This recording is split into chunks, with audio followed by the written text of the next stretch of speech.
Here's a question for the comments. What's the biggest boo-boo you've ever had? For this slightly morbid annual iteration of the insane injuries list, I asked this question to The Office. Sully had a pipe fall on his head when he was a kid.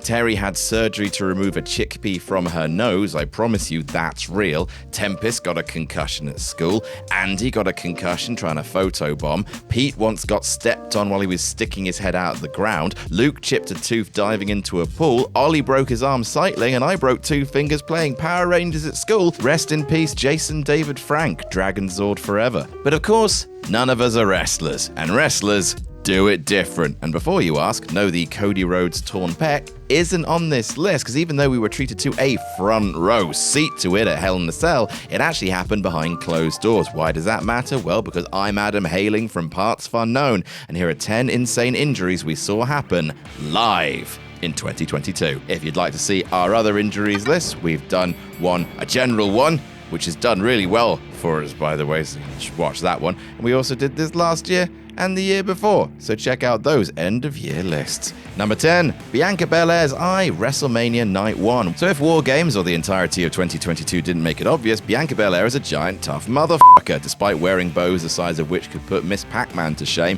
Bianca Belair is made of granite, eats granites, and sweats bullets with graphic sexual curses carved into them by old gods. For proof positive of her toughness, her match at WrestleMania 38 against Becky Lynch, first of all, amazing match. Second of all, phenomenal talent to pull off a match as accomplished as this, with one eye swollen fucking shut. Midway through the match, Big Time Bex hits a Molly go round on the EST, but catches her in the eye flush with the heel of her boot. That would kill me dead, but despite her eye rapidly swelling shut like Rocky, Bianca gutted it through and finished the match because she's well hard. Number 9, Ridge Holland's nose, day 1 kickoff. Start the year as you mean to go on, I suppose. The very first match of the very first pay-per-view of the year saw Ridge Holland get an exploded schnoz, because that's what happens if you spend too much time with Sheamus. Oz noses into you. Anyway, during a tag match pitting Sheamus and his Dutch crisp friend Ridge Holland against Cesaro and Ricochet, the poor lad almost got peaky blinded by an errant spot. The intended move was supposed to be Cesaro assisting Ricochet into a standing 450 splash.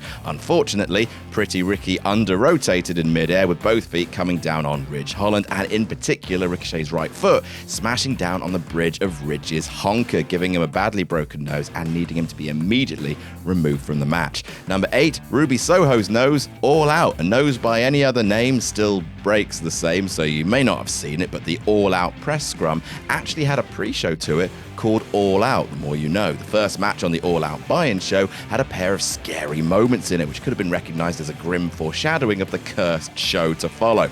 Both those moments befalling poor Ruby Soho. I mean, if you're looking for a metaphor that perfectly sums up the difference a year made for AEW between All Out 2021 and All Out 2022, in 2021, Ruby Soho debuted winning the Casino Battle Royal. A year later, she was on the pre-show getting her nose broken by an errant knee to the face from Tay Conti, in the same match where she was also dropped on her head, nearly breaking her neck. Poor Ruby Soho. Number 7, KRIS Statlander's ACL. Poor KRIS Statlander. I'm not exactly sure when KRIS Statlander hit a witch with her car, but she must have done, considering the curse her legs have been living with the past few years. In June 2020, Statlander made our insane injuries list for a torn ACL she suffered in her left leg on Dynamite. That put her on the shelf until March 2021. Just over a year later, during a real upswing in her career, getting great crowd reactions in August on an episode of Dark, she had a match against Sierra, the finish for which saw her hit her opponent with a big boot. When Statlander brought her right leg down, it buckled underneath her, and she hurried to cover Sierra for the win before immediately favoring her knee. Turns out she'd suffered a completely torn ACL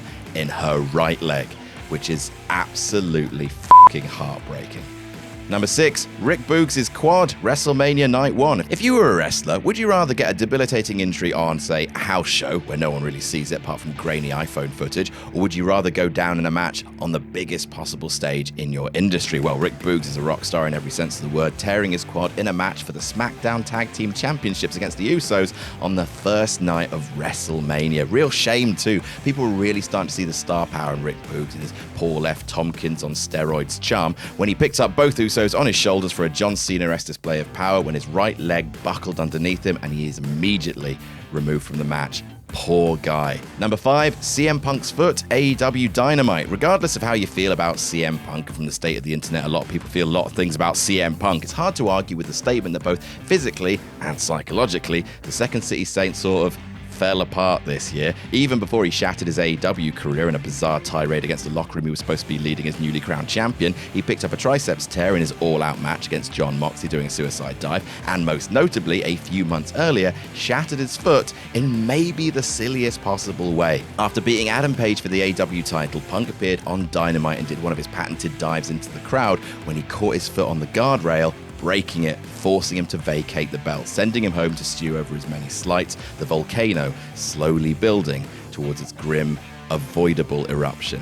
Number 4, Hangman Adam Page's Concussion, Dynamite. And speaking of the anxious millennial cowboy, when he wasn't suffering the slings and arrows of CM Punk dragging him through the town square in front of a room full of journalists and muffins, he was suffering a whopper concussion during the main event of Dynamite the very next month. In an October episode of Dynamite, a brilliant episode by the way, the one with the MJF William Regal promo, the main event saw Mox versus Page. During the match, Hangman took a stiff King Kong lariat from Moxley that gave him a concussion that was serious enough that he had to be stretchered out of the ring. Considering that it could have been a much more serious neck or spinal injury, feels wrong to say Page was lucky here, but oh man, some people get stretchered from that ring and don't come back. Speaking of, number 3, Adam Cole's concussion, Forbidden Door. Forbidden Door was in June.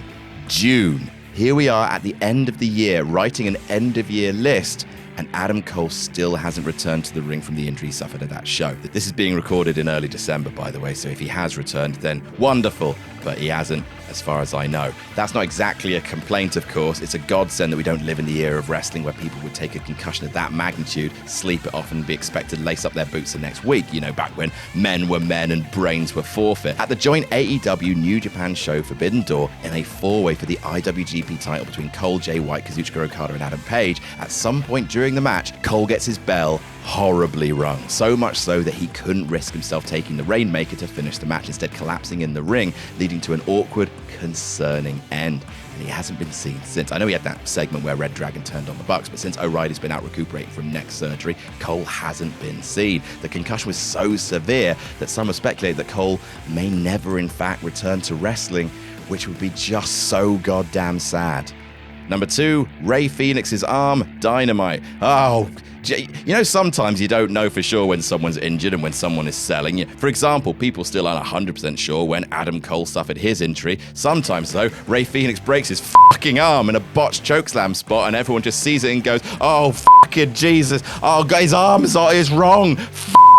Oh, it's so hot. It goes underneath him. Arms don't bend that way. Jesus fucking Christ. I mean, I don't know what more you can say other fucking look at it. Just look at it because it's bad and horrid. And oh, I'm really glad to see him wrestling again. Lord. And number 1, Big E's neck, SmackDown. So if I treated that last entry with a shade too much dark humor for what was a very horrible thing, it's because Rey Fenix is still wrestling today. He wrestled at Full Gear. And so I feel a little bit better piling all the final yucks onto that, because this entry is just sad. All injuries are sad, of course, but this one just feels different, more unfair, I guess, more cruel. Back in March, on an episode of SmackDown, Big E, one of the most legit, beloved men in the industry, a man for whom his peers have nothing but positive things to say, suffered a botched belly-to-belly overhead suplex on the outside of the ring, landed on his head, and broke his neck. I mean, some positives, obviously Big E survived. He didn't need neck surgery, and right now he's out of a neck brace and is out and about. That is wonderful news. But it does raise a huge question mark over the rest of his career, because doctors have told him that another similar injury could be catastrophic. Does this mean the end of Big E's career so soon after losing his WWE Championship, which is still some bullshit, by the way, how that happened? Who knows? Certainly not us. And we wish him, and obviously all the people on this list that are still out, a speedy recovery and a healthy and happy 2023. And that's our list. What do you think's been the most insane injury of the year? Let us know in the comments. Don't forget to like and share this video around if you enjoyed it. And make sure you subscribe to partsFUNknown for more silly wrestling content. And never forget to jam that jam.